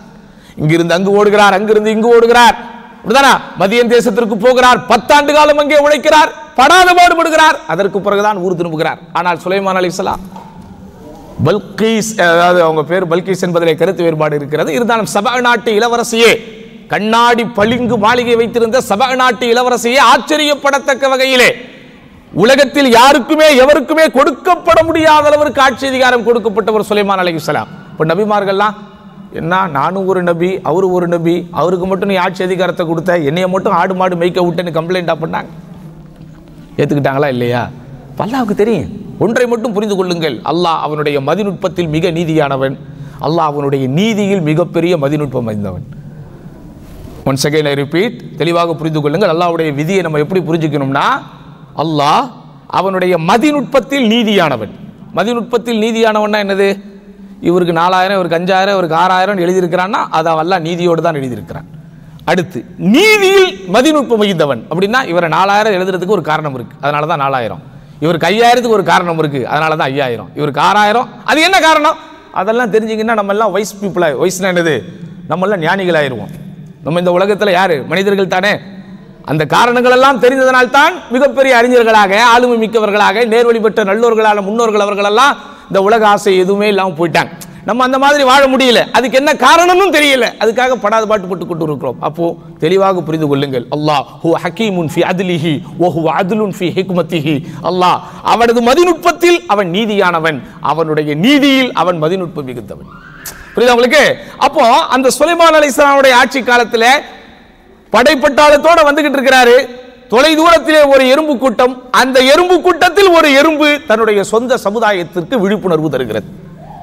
அல்லாஹ் சொல்றான், இப்படி அல்லாஹ் சொல்லுகிறான், ஒரு எறும்பு தன்னுடைய ஏனைய எறும்பு கூட்டத்திற்கு விழிப்புணர்வை தருகிறது. அதை அல்லாஹ் வசனமாக சொல்லும் போது எப்படி வருகிறது என்றால், அதாவது காலத் நம்லத்துன், ஒரு எறும்பு சொன்னது, யா ஐயுஹன் நம்லு, ஓ எறும்பு கூட்டமே, உத்குலு மசாக்கினக்கும், எல்லோரும் உங்களுடைய புத்துக்களுக்குள் பத்திரமாக போய்விடுங்கள், லா யஹ்திமன்னக்கும் சுலைமானு வ ஜுனூதுஹு, சுலைமானும் அவருடைய படைகளும் வந்து கொண்டிருக்கிறது, அவர்கள் உங்களை மிதித்து விடுவார்கள் அப்படிங்கிறது ஓகே, எச்சரிக்கை. அதற்கு அடுத்தது சொல்லுகிற வார்த்தை தான் நேர்மறை. என்னது? வஹும் லா யஷ்உரூன் அப்படின்னா என்னது? அவர்கள் கவனிக்காமல் உங்களை மிதித்து விடக்கூடும். ஆகா, நம்ம போற வழியில ஒரு எறும்பு இருக்குது, போற வழியில ஒரு உயிர் இருக்குது, ஒரு ஜீவன் இருக்குது அப்படின்னு தெரிஞ்சு வேணுக்குன்னு மிதிச்சுட்டு போற கூட்டம் அல்ல அது. எப்படிப்பட்ட கூட்டம் அது? வஹும் லா யஷ்உரூன். அப்படிதானங்க, குதிரையில போர்க்களத்திற்கு போய் கொண்டிருப்பவர்களுக்கு ரோட்டிலே இருப்பது கவனிக்க முடியுமா? அப்போ ஒரு எறும்பு தன்னுடைய ஏனைய கூட்டத்திற்கு பாதிப்பு ஏற்படாமல் நீங்கள் பத்திரமாக இருந்து கொள்ளுங்கள் என்கிற விழிப்புணர்வை தரக்கூடிய அதே வேளையிலே, தன்னை சார்ந்த இனம் அல்ல, ஒரு மனித இனம், அந்த மனித இனத்தை பற்றி கூட ஒரு நல்ல முறையில் சொல்லுகிறது, வஹும் லா யஷ்உரூன், தெரியாமல் உங்களை மிதித்து விடுவார்கள், கவனமாக இருந்து கொள்ளுங்கள் எறும்பு கூட்டமே என்று அல்லாஹ் என்ன செய்கிறான்? ஒரு எறும்பை வைத்து நேர்மறை பாடத்தை நமக்கு சொல்லிக் கொடுக்கிறான். ஆனால் இன்னைக்கு நம்ம நிலைமை என்ன ஆயிடுச்சு? ஒருத்தன் வந்து பேசினால ஒரு மாதிரியா பேசுறான், ஒருத்தன் சிரிச்சாலே இந்த சிரிப்புக்கு பின்னாடி ஏதாவது காரணம் இருக்குமோ, என்னடா இன்னைக்கு ஃபோன் பண்ணல, இன்னைக்கு ஃபோன் பண்ணியிருக்கிறான், சோழியம் குடுமி சும்மா ஆடாதேம்பாங்க எங்கள் ஊரில். அவருக்கு இன்னைக்கு தான் டைம் கிடைச்சிருக்கும், இன்னைக்கு தான் ஃபோன் பண்ணணும்னு நினைச்சிருப்பாரு. அல்ஹம்துலில்லாஹ் பேசலையே, இன்னைக்கு நம்மகிட்ட பேசுறாருன்னு சந்தோஷமா எடுத்துக்கிறது இல்லை. இவ்வளவு நாளா நம்மள பார்க்க வரல, இன்னைக்கு வந்திருக்கிறான் அப்படின்னு என்ன செய்யறோம்? நம்ம நல்லெண்ணம் கொள்ளுவதற்குண்டான கிரவுண்ட் ரியாலிட்டி இருக்கும் போதே நம்ம நல்லெண்ணம் கொள்றது இல்லை. ஆனா குதிரையில வந்தா என்னங்க நடக்கும்? என்ன நடக்கும்? கத்தி எடுத்தா சண்டைங்கிற மாதிரி, வெட்டு விழுந்தா காயங்கிற மாதிரி, வேகமாக குதிரை வந்தால் மிதிபடத்தான் செய்வோம் என்பது தெரிந்திருந்தும் கூட ஒரு லீஸ்ட் பாசிபிலிட்டி என்பார்கள், அடியில் சென்று ரொம்ப தேடி பிடித்து கண்டுபிடித்தால் தான் பிறரை நியாயப்படுத்த முடியும் என்கிற சூழ்நிலை இருந்தால் கூட நீங்கள் அடுத்தவர்களை நியாயப்படுத்துங்கள். அப்படி நமக்கு இஸ்லாம் வழிகாட்டுது. ஆனா நமக்கு தேடி பிடிச்சி கண்டுபிடிச்சலாம், அதெல்லாம் பார்த்தாலே நான் சொல்லிடுவேன். ஆமா, இவர் பார்த்தாலே சொல்லிடுவார். எப்படி பிரதர் நீ பார்த்தா சொல்லிட முடியும்? இதெல்லாம் சகோதரர்களை பயன்படுத்தக்கூடாத வாசம். அவனை பார்த்தாலே எனக்கு தெரிஞ்சிடும். நான் ஒரு ஆளை பார்த்த உடனே கண்டுபிடிச்சிடுவேன். பார்த்த உடனே கண்டுபிடிச்சு நீ சொல்றது என்ன ஸ்கேனரா? என்ன ஸ்கேனர்? எடை யாரையும் அல்லாஹ் எடை போடுகின்ற தராசாக அனுப்பவில்லை. சகோதரர்களை, ஒரு நாள் உங்களிடத்தில் அவன் இப்படி இருப்பான், இன்னொரு நாள் வேறு மாதிரி இருப்பான். முதலில் மன அழுத்தம் என்பது என்ன சகோதரர்களே? உடல் அழுத்தம், பண அழுத்தம், சுற்றுப்புற சூழல் அழுத்தம், இவைகளெல்லாம் சேர்ந்து அழுத்தும் போது அவனுக்கு வரக்கூடியதுதான் உண்மையாலுமே மன அழுத்தம். ஒருத்தன் மென்டல் ஃப்ரீயா இருக்கிறான், அன்னைக்கு அவன் யார்ட்டையும் திட்டுவாங்களே, எந்த பிரச்சனையும் வரல. ஏன்னா பிரச்சனைங்க நம்ம எதிர்பார்க்கவே முடியாதுங்க. மன அழுத்தத்திற்குண்டான புத்தகத்தை பற்றி படிக்கும் போது ஒரு விஷயம் ரொம்ப காமெடியாக இருந்தது. அன்றாடம் வாழ்வில் ஏற்படக்கூடிய தொந்தரவுகள் அதையும் காரணமாக போட்டிருக்கிறார்கள். அது என்னடா அன்றாடம் வாழ்வில் ஏற்படக்கூடிய தொந்தரவுக்கு அவர் எக்ஸாம்பிள் சொல்லும்போது அந்த எக்ஸ்பர்ட் சொல்றாரு, நீங்க பாட்டுக்கு பைக்ல போய்கிட்டே இருப்பீங்க, திடீர்னு உங்க பைக் பஞ்சர் ஆகும், அன்எக்ஸ்பெக்டட். நீங்க பாட்டுக்கு ஒழுங்கா தான் போய்கிட்டு இருப்பீங்க, திடீர்னு எவனா ஒருத்தவங்க மேல வந்து மோதுவான், அன்எக்ஸ்பெக்டட். நீங்க ப்ராப்பரா தான் பார்க்கிங் பண்ணிருப்பீங்க, திடீர்னு வந்து என்ன பண்ணுவான், ஒருத்தன் கிராச் பண்ணிட்டு போவான். இந்த கையில சாவி இருக்குல்லங்க, சில பேருக்கு சைத்தான் வேலை. இந்த கையில இப்படி சாவி இருக்குல்ல, வண்டி சாவி, யாருமே இல்லாட்ட அப்படியே கோடு போட்டுக்கிட்டே போவான். அவனுக்கு தெரியாது இப்படி ஒரு சின்ன கோடு போட்டா 400 ரியால் நம்ம பண்ணணும்னு அவனுக்கு தெரியாது. அது இப்ப இந்த MVP அந்த டெஸ்ட் எல்லாம் மாறுறதுக்கு பெயிண்ட் எல்லாம் பாக்குறாங்கிறது அவனுக்கு தெரியாது. அவன் அதெல்லாம் யோசிக்க மாட்டான். அவனுக்கு டைம் பாஸுக்கு இப்படி போனை வச்சுக்கிட்டு அப்படியே போய்கிட்டே இருப்பான். அன்னைக்கு ஒரு வீட்டுக்கு கீழே நான் பார்க்கிங் மட்டும் மேலே போயிட்டு வந்திருக்கிறேன், என் காருக்கு மேலே தோனி அப்படின்னு ஒருத்தர் எழுதி வச்சிருக்கான். தோனி, அவனுக்கு கிரிக்கெட் ஆசை. அன்னைக்கு கிரிக்கெட் வீரராக இருந்த டீம் கேப்டனாக இருந்த தோனி மேலே அவன் ஃபேனா கூட இருந்துட்டு போட்டேன். ஆனால் அதுக்காக நம்ம காரை வீணாகிறதுக்கு அவனுக்கு என்ன அதிகாரம் இருக்கு, அனுமதி இருக்கு? அது பாட்டு எழுதி வச்சிருக்கிறான், DONI. அதுவும் பெருசா என்ன பண்ண முடியும் நம்ம? இது அன்றாட வாழ்வில் ஏற்படக்கூடிய தொந்தரவுகள். அப்போ சகோதரர்களே, நம்ம என்ன செய்யணும்? அப்போ அந்த நேர்மறையான அணுகுமுறையை எடுத்துக்கொண்டால் வாழ்க்கையில் உங்களுக்கு 50% மன அழுத்தமும் காலி. அடுத்து என்னது? சுற்றுப்புற சூழலை மாற்றிக்கொள்ளுதல். என்விரான்மெண்ட்டை சேஞ்ச் பண்ணுங்க. எந்த இடத்துல உங்களுக்கு இருந்த அழுத்தம் வந்துகிட்டே இருக்கோ, ஏன் அங்கேயே இருந்து அழுத்தத்தை வாங்கிக்கிட்டே இருக்கிற? வாய்ப்பு இருந்தா என்ன செய்யணும்? நம்ம அந்த இடத்த மாத்திரணும். அதானங்க நல்லது. இஸ்லாம் என்ன சொல்லுது? நின்றுகிட்டு இருக்கும்போது கோபம் வருதா, என்ன செய்யணும்? நீ உட்கார்ந்துரு. உட்கார்ந்துகிட்டு இருக்கும்போது கோபம் வந்தா படுத்துரு. ஆனா நம்ம வாழ்க்கை தலைகீழ். படுத்துக்கிட்டு இருக்கும்போது கோபம் வந்தாதான் இவன் உட்காருவான், உட்கார்ந்துகிட்டு இருக்கும்போது கோபம் வந்தாதான் நிற்பான். நின்றுகிட்டு இருக்கும்போது கோபம் வந்தா உட்காரு, உட்கார்ந்துகிட்டு இருக்கும்போது கோபம் வந்தா படு. ஆனா இவன் படுத்துக்கிட்டு இருக்கும்போது கோபம் வந்தா உட்காருவான், உட்கார்ந்துகிட்டு இருக்கும்போது கோபம் வந்தா நிற்பான். இன்னொன்னு சொன்னாங்க, கோபம் வந்தா என்ன செய்யணும்? தண்ணிய குடிக்கணும். இவன் கோபம் வந்தாதான் தண்ணியால் அடிப்பான். முதல் முறை சொல்றேனா இதை? பார்த்தீங்களா? பாசிட்டிவ். இந்த இதை நான் நிறைய வாட்டி இங்கேயே சொல்லியிருக்கிறேன். இதுதான் நீங்க முதல் முறை கேட்குற மாதிரி கேட்குறீங்க. பார்த்தீங்களா? இதுதான் பாசிட்டிவ் அப்ரோச். சரிதானே? இதுதான் ஒரு நேர்மறை அணுகுமுறை. இப்படி நம்ம மைண்டை ரிலாக்ஸ் பண்ணிக்கிறதுக்கு நம்மளே என்ன செஞ்சுக்கணும்? சில விஷயங்களை நமக்கு நாமே வச்சுக்கணும். எல்லாத்தையும் நம்ம சீரியஸாக வச்சுக்கிட்டு இருந்தால் வாழ்க்கையில் நிம்மதியாக இருக்க முடியாது. அல்லாஹ்வுடைய தூதர் ஸல்லல்லாஹு அலைஹி வஸல்லத்தை விட சீரியஸாக உலகத்தில் யார் வாழ்ந்துட முடியும்? ஆனால் ரசூலுல்லாஹ்வுடைய வாழ்க்கையிலும் சின்ன சின்ன நகைச்சுவைகள் இருக்கத்தானே செய்தது. கேட்டாரா இல்லையா? அல்லாஹ்வுடைய தூதரே எனக்கு ஒரு ஒட்டகம் வேணுங்கிறாங்க. அல்லாஹ்வுடைய தூதர் என்ன சொன்னாங்க?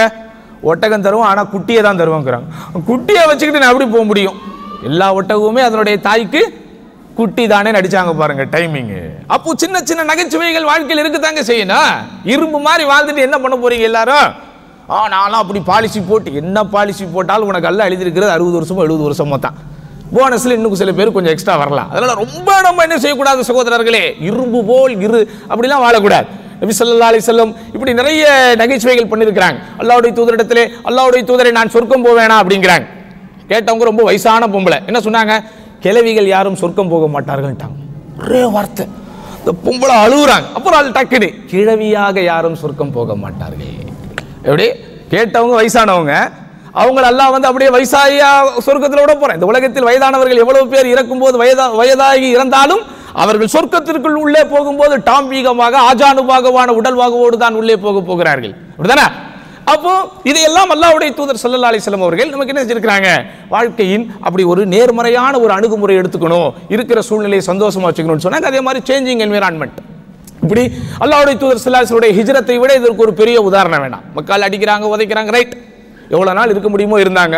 13 வருஷம் தாண்டுது. அல்லாஹ் கிட்ட இருந்து கட்டளை வந்தவொடனே என்ன செஞ்சிட்டாங்க? அழகா எந்திரிச்சு போயிட்டாங்க. அப்ப அது மாதிரி எந்த இடத்தில் இருக்கும்போது உங்களுக்கு அழுத்தங்கள் நிறைய வருகிறதோ சகோதரர்களே, அந்த இடத்தில் இருந்து நமக்கு வந்து திரும்ப திரும்ப அந்த அழுத்தங்கள் நம்மை பாடாப்படுத்துகிறது, திரும்ப திரும்ப அந்த அழுத்தங்கள் நம்மை தீயாக எரிக்கிறது, வேலாய் குத்துகிறது, முள்ளாய் தைக்கிறது என்று சொன்னால் அந்த இடத்துல இருந்து என்ன செஞ்சிடணும்? நம்ம வேற இடத்துக்கு போயிடணும். அப்படி போகக்கூடிய ஒரு சூழலை நம்ம வச்சுக்கிட்டோம்னா கிட்டத்தட்ட ஒரு 60% ஸ்ட்ரெஸ் நம்மளை விட்டு போயிடுச்சு. இப்போ மீதி எவ்வளோ இருக்குது? எவ்வளோ தான் இருக்குது? 40. இப்போ 4 காரணம் நான் உங்களுக்கு சொல்லியே ஆகணும், அதை நீங்கள் கேட்டே ஆகணும். சரி, 7வது என்னது? உள்ளமையை மேம்படுத்தல். உள்ளமை மேம்படுத்தல் முதல்ல நம்ம சொன்னோம், உள்ளமையை ஏற்றுக்கொள்ளுதல், அடுத்து உள்ளமையை மேம்படுத்துதல். இது முரண்பாடா இருக்கா? அப்படி முரண்பாடா இருக்காத்தா? ஆமா, ஆனா முரண்பாடு இல்லை. சில விஷயங்கள் நம்ம நேரடியாக பார்க்கும்போது நமக்கு எப்படி இருக்கும்? முரண்பாடாக தெரியும். ஆனா அதை நம்ம ஒரு ஹிக்மத்தாக, ஒரு விஸ்டம், ஒரு கல்வி சார்ந்த முறையில் அதை சிந்திக்கும் போது அதுல நமக்கு என்னது முரண்பாடா தெரியாது. இப்போ உதாரணமா நபிகள் நாயகம் ஸல்லல்லாஹு அலைஹி வஸல்லம் அவர்களிடத்துல ஒருத்தர் வந்து கேட்கிறார், அல்லாஹ்வுடைய தூதரே, என்னிடத்தில் இருக்கிற எல்லாவற்றையும் நான் தர்மம் செய்து விட்டு போகவா, அல்லது என்னுடைய வாரிசுகளுக்கு எதையாவது நான் கொடுக்கவான்னாங்க. இப்போ அல்லாஹ்வுடைய தூதர் என்ன சொன்னாங்க? நீ எல்லாத்தையும் கொடுக்காத, உன்னுடைய குடும்பத்துக்கு வச்சுக்கிட்டு கொஞ்சத்தை நீ தர்மம் பண்ணு. அப்படி ரொம்ப தர்மம் பண்ணணும்னு ஆசைப்பட்டியா 3இல் 1 பங்கு தர்மம் பண்ணு. இதெல்லாம் அல்லாஹ்வுடைய தூதர் ஸல்லல்லாஹு அலைஹி வஸல்லம் ரொம்ப நேர்முறையாக சொன்னது. ஆனால் அதை நம்ம எதிர்மறையாக எடுத்துக்கிட்டோம். இதெல்லாம் வந்து எப்படி நம்ம எடுத்துக்கணும்னா, நம்ம கிட்ட இருக்கிறதுல அட்லீஸ்ட் 3இல் 1 என்ன செய்யணும்? அடுத்தவங்களுக்கு கொடுக்கணுங்கிற மைண்ட் செட்டில் எடுக்கணும். ஆனால் நம்ம அப்படி எடுக்க மாட்டோம். நம்ம எப்படி எடுப்போம்? அல்லாஹ்வுடைய தூதரை சொல்லிட்டாங்க, உனக்கு முடிஞ்சதை கொடுன்ட்டு. சரியா? அப்போ உன்னுடைய அதுக்கு காரணம் சொல்லும்போது அல்லாஹ்வுடைய தூதர் சொன்ன காரணத்தை தான் கவனிக்கணும். எப்படி? உன்னுடைய வாரிசுகளை அடுத்தவர்களிடம் கையேந்துகின்ற நிலையில் விட்டு விட்டு செல்லாமல் தன்னிறைவோடு நீ விட்டு விட்டு செல்வதே மேலானது அப்படிங்கிற. அப்போ நான் இப்போது சிரமப்பட்டு கொண்டிருக்கிறேன், கஷ்டப்பட்டு கொண்டிருக்கிறேன்னா வாழ்க்கை பூரா நீ அப்படியே தான் இருக்கணும். இருக்கிறத ஏத்துக்கோ, சாட்டிஸ்ஃபேக்ஷனோட இருந்துக்கோ. ஆனா அதற்காக நீ முன்னேறாமல் இருந்து விடாதே. அல்லாஹ்வுடைய தூதர் ஸல்லல்லாஹு அலைஹி வஸல்லம் மக்காவிலும் மதீனாவிலும் அடி வாங்கினார்கள், உதவினார்கள், அல்லது அந்த சமூகம் தத்தளித்தது, அந்த சமூகம் சிரமத்தில் இருந்தது என்றால் மதீனாவிற்கு போகும்போது வாழ்க்கை நிலை மாறியதா இல்லையா? அல்லாஹ்வுடைய தூதர் ஸல்லல்லாஹு அலைஹி வஸல்லம் காலத்தில் அதாவது சாதாரணமான அல்லது வறுமையிலே வாடக்கூடிய ஏழ்மையாக இருக்கக்கூடிய நபித்தோழர்கள் இருக்கிற அதே காலத்தில் தான் அப்துர் ரஹ்மான் இப்னு அவுஃப் ரலியல்லாஹு அன்ஹு, உஸ்மான் இப்னு அஃபான் ரலியல்லாஹு அன்ஹு போன்ற செல்வந்தர்களும் இருக்கத்தான் செய்தார்கள். உஸ்மான் இப்னு அஃபான் ரலியல்லாஹு வாழ்க்கை வரலாற்றின் அடிப்படை தரவுகளை படித்து பார்த்தால் சகோதரர்களை அவ்வளவு தர்மங்களை அள்ளி அள்ளி கொடுத்திருக்கிறார். இஸ்லாமிய சமுதாயத்தினுடைய அந்த மாபெரும் சீர்மிகு எழுச்சிக்கு மிகப்பெரிய காரணமாக இருந்திருக்கிறார். அந்த ஒரு கிணற்றை அவர் வாங்கி அர்ப்பணித்த வரலாறுலாம் ரொம்ப நெகிழ்ச்சியானது. அவர் பல்லாயிரக்கணக்கான தங்க காசுகளை கொடுத்து என்ன செஞ்சிருக்கிறாரு? அவர் வந்து முஸ்லிம்களுக்கு வந்து வாங்கி கொடுத்திருக்கிறார். அந்த தண்ணீரை தானம் செய்திருக்கிறார். அப்ப இதெல்லாம் நமக்கு என்ன புரிய வைக்கிறது என்றால், எது உன்னிடத்தில் இல்லையோ என்று நீ கஷ்டப்படுகிறாயோ அதை வளர்த்துக்கொள். ரப்பி ஜித்னி இல்மா, யா அல்லாஹ் கல்வி ஞானத்தை அதிகப்படுத்து. நன்றாக கவனியுங்கள், கல்வி ஞானத்தை தா. பொதுவாக மார்க்கம் நமக்கு பிரார்த்தனைக்கு வழிகாட்டும் போது எப்படி காட்டும்? யா அல்லாஹ் உன்னிடத்தில் கேட்கிறேன், எனக்கு இதை தா, அப்படிதான் இருக்கும். ஆனா நீங்கள் இருக்கக்கூடிய அந்த உள்ளமை என்று சொன்னால் என்ன? உன்னுடைய கெப்பாசிட்டி அல்லது கேப்பபிலிட்டி என்ன இருக்கிறதோ உன்னிடத்தில். உள்ளமை என்பது சகோதரர்களே, என்னுடைய உள்ளத்திற்குள் என்ன இருக்கிறதோ அதையும் எடுத்துக்கொள்ளலாம். உள்ளவை என்னிடத்தில் உள்ளவை quantity what ever I have, என்னிடத்தில் என்ன இருக்குதோ அதை நீங்கள் எடுத்துக்கொள்ளலாம். எதாக இருந்தாலும் அதை அடுத்த கட்டத்திற்கு கொண்டு போவதற்கு நீங்கள் முயற்சி செய்யுங்கள். அதில் என்ன கிடையாது, தப்பு கிடையாது என்றுதான் இஸ்லாம் எனக்கு சொல்லுகிறது. உன்னுடைய முதுகில் விறகு கட்டைகளை சுமந்து கொண்டாவது போய் சம்பாதித்து உன்னுடைய வாழ்வாதார தேவையை தீர்த்துக்கொள், வளர்த்துக்கொள் என்று மார்க்கம் செய்து வழிகாட்டுது. சோ எது என்னிடத்தில் இல்லையோ, எது என்னிடத்தில் இல்லை என்று பிறர் குத்தி காட்டுகிறார்களோ, சுட்டி காட்டுகிறார்களோ அதை வளர்த்துக் கொள்வதில் தவறேதும் இல்லை. அதை நோக்கி நீங்கள் பயணிக்கும் போது நிச்சயம் அல்லாஹ் உங்களுக்கு என்ன செய்வான்? அதற்குண்டான உதவிகளை தருவான். அப்ப அதை நோக்கி நான் போகும்போது எனது 70% அந்த உள்ளழுத்தம், மன அழுத்தம் போய்விடுகிறது. அடுத்து 8வது விஷயம் தான் ரொம்ப முக்கியம், நேர மேலாண்மை, டைம் மேனேஜ்மெண்ட். இதை குறித்து இன்றைக்கு எவ்வளவோ புத்தகங்கள் எழுதப்படுகிறது சகோதரர்களே, எவ்வளவோ புத்தகங்கள். ஏன்? காலம் பொன் போன்றது என்பார்கள், அது கூட தவறு. பொன் கூட போனா வாங்கிடலாம், ஆனா வாங்க முடியாதது காலம்தான் என்பது நமக்கு எல்லோருக்குமே தெரியும். ஆனால் அது ஆச்சரியத்திலும் ஆச்சரியம். பல பேருக்கு போடுறா அந்த டைம் போகுது. ஆஃபீஸில் போய் ஒருத்தர் சில பேர் உட்காருவான், இன்னும் 8 மணி நேரம் ஆகலையே, 8 மணி நேரம் ஆகலையே, இன்னும் 4 மணி ஆகலையே, 3 மணி ஆகலையே. சில பேருக்கு எப்படி நேரம் போகுதுன்னே தெரியாது, அது பாட்டுக்கு போய்கிட்டு இருக்கும். 2 மணிக்கு 3 மணி அவனுக்கு போயிட்டே இருக்கும். சில பேருக்கு எப்படி போறதுனே தெரியாது. இப்படி சகோதரர்களே, வாழ்க்கை என்பது ஒரு விசித்திரமான கட்டங்களை, விசித்திரமான வட்டங்களை, விசித்திரமான சட்டங்களை கொண்டிருப்பது. ஆனா இஸ்லாம் நமக்கு தொழுகையை பற்றி சொல்லி தரும்போது அவ்வளவு அற்புதமாக சொல்லுகிறது. எப்படி? இன்ன ஸலாத்த கானத் அலல் முஃமினீன கிதாபம் மவ்கூத்தா, நிச்சயமாக தொழுகை இறை நம்பிக்கையாளர்கள் மீது நேரம் குறிக்கப்பட்ட கடமையாக இருக்கிறது. எல்லாமே பிரிஸ்கிரைப்ட், எல்லாமே நேரம் குறிக்கப்பட்ட கடமை. தொழுகையாகட்டும் அதுக்குண்டான நேரம் வரணும், நோன்பாகட்டும் அதற்குண்டான காலம் வரணும், ஜக்காத் ஆகட்டும் அதற்கும் அப்படித்தான். ஹவுல் ஒரு பரிபூரணமான வருடம் முடியணும், அதுக்கு ஒரு காலம் வரணும். ஹஜ்ஜா அதற்கும் ஒரு காலம் வரணும். இப்படி சகோதரர்களே, நீங்கள் வைக்கக்கூடிய உபரியான தொழுகைகள், உபரியான எதுவாக இருந்தாலும் எல்லாமே இஸ்லாம் நமக்கு நேரத்தை கொடுத்திருக்கிறது. இந்த நேர மேலாண்மை என்று சொல்லும் போது குறிப்பாக சகோதரர்களே 5 நேர தொழுகை என்று சொல்லும் போது கட்டாயம் தலைப்போடு தொடர்புடைய ஒரு செய்தி, இந்த மன அழுத்தத்திற்குண்டான முக்கியமான காரணங்களிலேயே பெரிய காரணமாக சொல்லப்படுவது எது தெரியுமா? யார் ஒரு விஷயத்தை தொடர்ச்சியாக தங்களுடைய சிந்தனைக்குள் வைத்துக் கொண்டே இருக்கிறார்களோ அவர்களிடத்தில் தான் இந்த மன அழுத்தம் தன்னுடைய கடுமையான வீரியத்தை காட்டுகிறது. ஆனா நம்மளை பொறுத்த வரைக்கும் என்ன நடந்தாலும் சரி 3 மணி நேரம் 4 மணி நேரத்துக்கு ஒரு வாட்டி நம்ம இங்க வந்துடுறோம், நம்ம மைண்ட் ரிலாக்ஸ் ஆயிடுது. இல்லையா? ஒரு மூலையில உட்கார்ந்துட்டு நீங்க நினைச்சுக்கிட்டே இருந்தீங்கன்னா அது உங்களை என்ன செய்யும்? அமைக்கிக்கிட்டே இருக்கும், உங்களை அது கரைச்சிக்கிட்டே இருக்கும், உங்களை அது கடுமையாத்திக்கிட்டே இருக்கும். ஆனா ஒரு முஸ்லிமை பொறுத்த வரைக்கும் காலையில் 8 மணிக்கு ஒரு இன்சிடென்ட் நடந்துருச்சு, அல்லாஹ் காப்பாற்றணும், அல்லாஹ் லேசாக்கணும். மதியானம் 12 மணிக்கு நான் துஹருக்கு வந்தே ஆகணும், அங்க போய் நின்னே ஆகணும். அல்லாஹு அக்பர், அல்லாஹ் மிக பெரியவன். ரைட், அப்ப அந்த இன்சிடென்ட் பெருசு இல்லை அப்படின்னு தான் அதுக்கு அர்த்தம். அல்லாஹு அக்பர், அல்லாஹ் பெரியவன். அது ஆக்சிடென்டாவே இருந்தாலும் பெருசு இல்லை, அதை விட பெரியவங்க கிட்ட நம்ம வந்துட்டோம். அப்போ எது உங்கள் மண்டையை போட்டு குடைந்து கொண்டே இருக்கிறதோ, உங்களுடைய சிந்தனையை உறைய வைத்துக் கொண்டே இருக்கிறதோ, உங்களுடைய இதயத்திற்குள் 2.5 கலந்து விட்டதோ, இருதயத்திற்குள் நுழைந்து விட்டதோ, அதிலிருந்து கொஞ்ச நேரமாவது நீங்க என்ன செய்றீங்க? ரிலாக்ஸ் ஆகுறீங்க. அப்போ கொஞ்சம் நேரம் ஒரு விஷயத்திலிருந்து நீங்க ரிலாக்ஸ் ஆகும் போதே உங்கள் மன அழுத்தத்தின் விரைப்பு அங்கே குறைந்து விடுகிறது சகோதரர்களே. எல்லா டாக்டர் தான் சொல்றான், ஆற போடுங்கிறான்.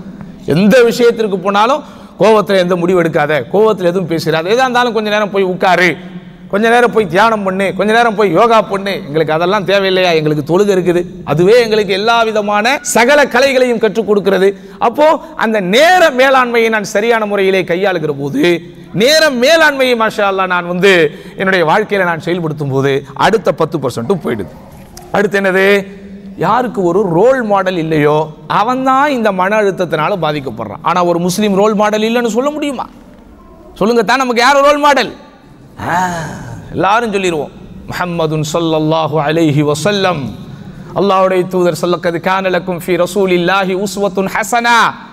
இந்த தூதரிடத்தில் உங்களுக்கு அழகிய முன்மாதிரி உண்டு. அப்ப அந்த தூதருடைய வாழ்க்கையை தெரிந்து கொள்வது, அந்த தூதர் வாழ்ந்ததை போல் வாழ்வது, அந்த தூதர் நமக்கு ஆறுதலாய் ஆதரவாய் சொன்ன விஷயங்களை வாழ்க்கையிலே நிலைநாட்டுவது, நிறைவேற்றுவது, அந்த தூதர் நமக்கு வழிகாட்டிய வழிபாட்டு விஷயங்களை நம்முடைய வாழ்க்கையிலே செயல்படுத்துவது, அந்த தூதர் நமக்கு சொல்லிக் கொடுத்திருக்கக்கூடிய லட்சியங்களை எல்லாம் நம்முடைய வாழ்க்கையின் கொள்கைகளாக கோட்பாடுகளாக அமைத்து வாழ்வது போதுமே. அடுத்து 10வது விஷயம், கலா கதரை முழுமையாக பொருந்தி கொள்ளுதல். குர்ஆன்ல எத்தனை வசனங்கள்? மா அஸாப மின் முஸீபத்தின் இல்லா பிஇذنில்லாஹ். இந்த உலகத்திலே எந்த சோதனை எது ஏற்பட்டாலும் அது அல்லாஹ்வின் நாட்டப்படியே ஏற்படுகிறது.